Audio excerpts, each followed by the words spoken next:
గురుగారు సింహరాశి వారి జాతక ఫలితం ఈ శత్రు పరాభవనామ సంవత్సరంలో ఏ విధంగా ఉంది? సింహరాశి ఎవరైతే ఉంటుందో వాళ్ళకి గౌరవం అంటే చాలా ఇష్టం. వాళ్ళు మీరు నెల రోజులు తిండి పెట్టకపోయినా పర్లేదు, ఆ గౌరవాన్ని ఇంత కూడా సహించరు వాళ్ళు. గౌరవం ఉండాలి, వాళ్ళు నాయకత్వ లక్షణాలు ఉంటాయి, వాళ్ళని అందరూ కూడా ఇన్స్పిరేషన్ గా తీసుకుంటారు. కొద్దిగా ఎంత గొప్పోళ్ళు కాబట్టి జనరల్ గా అహంకారం ఉంటుంది, కొద్దిగా కోపం ఉంటుంది, కొద్దిగా మూడ్స్ చేంజ్ అవుతుంటాయి. జనరల్ గా వీళ్ళకి స్వింగ్ ఉంటుంది. అయితే వీళ్ళ ద్వారా వీళ్ళ దగ్గర ఉండి వీళ్ళకి నాయకత్వాన్ని అప్పగించి వీళ్ళ ద్వారా నమ్ముకున్న వాళ్ళు ఎవరైనా బాగుపడాల్సిందే.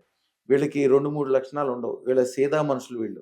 100% ఏదైనా కూడా దాన్ని సక్సెస్ చేయటం, అంతేగాని గుంటనక్క వ్యవహారాలు లేకపోతే 2-3 ఆలోచనలు ఉండవు. అందుకనే వీళ్ళు అత్యంత ఆస్తిపరులు అవుతారు. సింహరాశి వాళ్ళు అంత గొప్ప పనులు చేయగలరు, ఒక పెద్ద సంస్థని వ్యవస్థని స్థాపించగలరు. పెద్ద కాకపోతే వీళ్ళకి ఏంటంటే జాతక చక్రంలో జనరల్గా మనం సూర్యుడిని చూసి రోజు పూజ చేసుకుంటాం. సింహరాశికి అధిపతి సూర్యుడు. సూర్యుడికి మీకు ఇందాక చెప్పాను, సూర్యుడికి జాతకం ప్రకారం పాపగ్రహం అంటారు. ఎందుకని? ఆయన 12 గంటల వెలిగిస్తాడు, 12 గంటల చీకటిస్తాడు. అంటే మూడు చేంజ్ అవుతుంటుంది. వీళ్ళకి పక్కన వాళ్ళు ఎవరైనా సరైన గౌరవించలేదు అనుకోండి, వీళ్ళకి ఎమ్మటే మొత్తం చేంజ్ అయిపోద్ది మూడు. అట్లాగా సింహరాశి వాళ్ళు పెద్ద ఆలోచనలు పెద్ద వ్యవహారాలు చేసుకున్నాయి ప్రతిసారి సక్సెస్ అవుతారు. చిన్నవి అన్నప్పుడు కొద్దిగా ఇబ్బంది అవుతుంటుంది. అందుకని అదృష్టం దాన్ని కంపల్సరీ చేయాలి. సింహరాశికి వాళ్ళు కూడా సేమ్ అంతే. వాళ్ళు కందులు తీసుకోవాలి, ఎర్రటి క్లాత్, దాంట్లో కుంకుమ జల్లి, ఎర్రటి పూలు దాంట్లో వేసుకొని, రాగి అంటే తెలుసు కదా, కాపర్కి సంబంధించిన ఒక ఏదో ఒకటి వస్తువు, లేదా రూపాయి బిళ్ళ, రాగి బిళ్ళలు కానీ రాగి వస్తువులు కానీ ఏదో ఒకటి దాంట్లో వేసి, దాన్ని ఎర్రటి గుడ్డలు వేసి, ఒక కొబ్బరికాయని తీసుకొచ్చి దాని చుట్టూతో కుంకుమ పోయాలి. కుంకుమ పూసి ఎర్రటి గుడ్లు పెట్టి మూత కట్టేసేయాలి.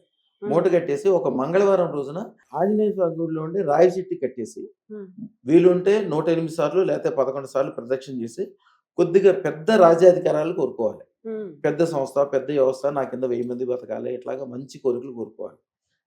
చదవాల్సిన మంత్రం శ్రీం హ్రీం శ్రీం సర్వరాజ్యాధికారం సర్వ ఐశ్వర్యం తక్షణం దేహి ప్రయచ్చ స్వాహ. అదే మంత్రం. ఆ మంత్రమే వీళ్ళకి రోజు చదువుకోవాలి. అట్లా 45 రోజులు చేసుకున్న తర్వాత ఒక పెద్ద పని మొదలు పెట్టుకుంటే, అసలు అదృష్టం పెట్టుకున్నాక ఆ క్షణం నుంచి మొదలు పెట్టుకోవచ్చు, అప్పుడు దాకా అక్కర్లే. అదృష్టం అద్భుతంగా పనిచేసే జాతకాల్లో సింహరాశి వాళ్ళు. చాలా చక్కగా తెలిపారండి. నమస్కారం.